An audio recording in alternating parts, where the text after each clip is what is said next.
Pengertian landasan yuridis pendidikan. Yuridis berasal dari kata yuridis yang memiliki arti menuruti hukum yang dituruti pemerintah. Jika aturan itu dilanggar, maka siapapun yang melanggarnya akan mendapat teguran atau sanksi. Yuridis ini sifatnya memaksa. Setiap orang harus mematuhi dan mengikat semua orang yang ada di sebuah wilayah di mana hukum ini diberlakukan. Maka dapat dimaknai landasan yuridis pendidikan adalah seperangkat konsep, dalil, aturan hukum berbasis nilai-nilai konstitusional yang menjadi titik tolak pelaksanaan sistem pendidikan nasional. Selanjutnya, urgensi landasan yuridis pendidikan. Landasan yuridis memberikan banyak pengetahuan tentang beragam peraturan atau hukum konstitusional dan kebijakan pemerintah yang dijadikan pijakan dalam pelaksanaan praktik pendidikan di Indonesia. Tidak hanya terpaku pada pasal-pasal saja, landasan yuridis juga berfokus pada kebijakan pemerintah atau Kementerian Pendidikan yang telah diputuskan yang bisa dijadikan sebagai tolak ukur. Selanjutnya yaitu pengertian sistem pendidikan nasional. Nah, di sini saya akan menjelaskan pengertian sistem terlebih dahulu. Nah, sistem adalah sebuah kesatuan yang tergabung yang terkait satu sama lain. Kalau pendidikan adalah usaha sadar untuk menyiapkan peserta didik melalui kegiatan bimbingan, pengajaran, dan latihan. Nah, kalau pendidikan nasional adalah pendidikan yang berdasarkan Pancasila dan Undang-Undang Dasar Negara Republik Indonesia tahun 1945 yang berakar pada nilai-nilai agama, kebudayaan nasional Indonesia, dan tanggap terhadap tuntunan zaman. Nah, jadi kalau digabungkan, apa itu sistem pendidikan nasional?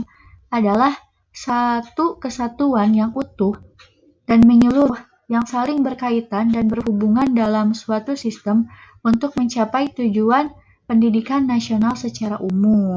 Nah, kenegaraan pendidikan di Indonesia berdasarkan Pancasila dan Undang-Undang Dasar 1945, maka diatur dalam Undang-Undang Nomor 20 Tahun 2003 Pasal 1 Ayat 3 yang berbunyi, pendidikan nasional adalah keseluruhan komponen pendidikan yang saling terkait dan secara terpadu untuk mencapai tujuan pendidikan nasional.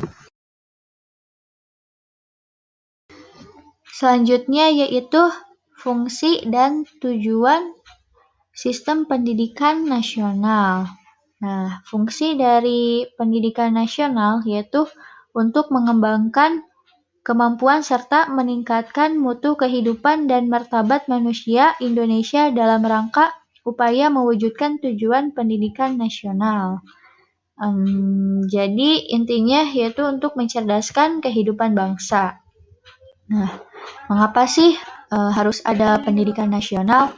Yaitu agar mutu kehidupan di Indonesia meningkat.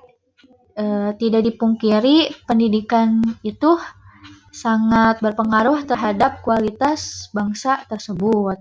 Nah, karena dengan pendidikan, peradaban bangsa juga meningkat, baik secara martabat, perkembangan pola pikir bangsa, dan semuanya itu juga akan berpengaruh.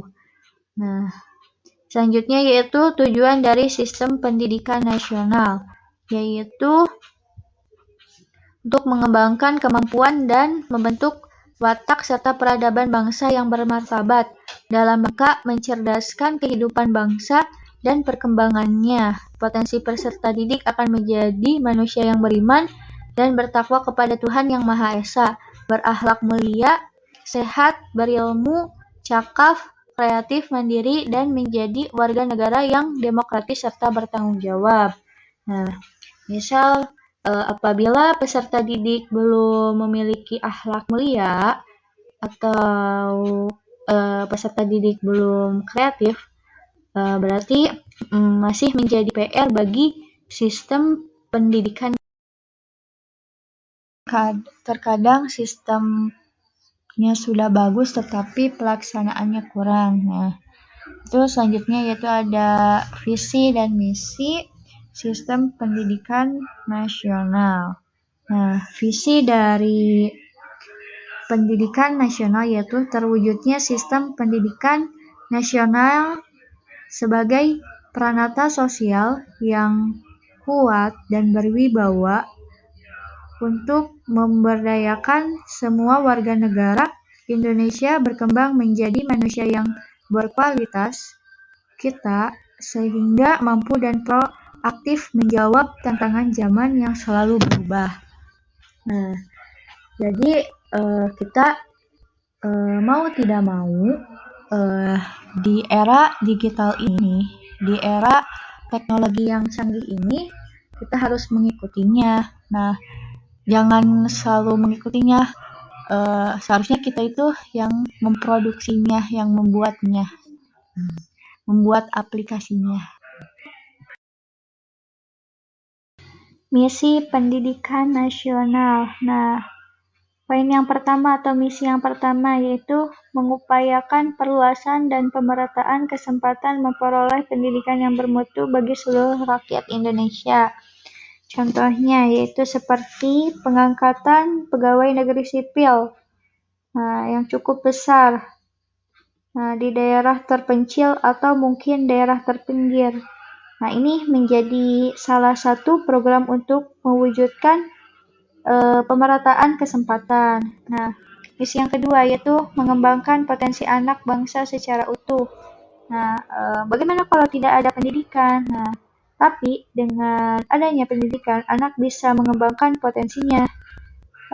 Dengan pendidikan ini, melalui sistem pendidikan nasional, misinya yaitu potensi anak bisa terasah.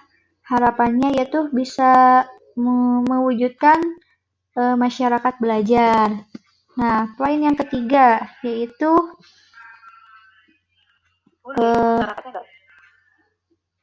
kualitas proses pendidikan untuk mengoptimalkan pembentukan kepribadian yang bermoral.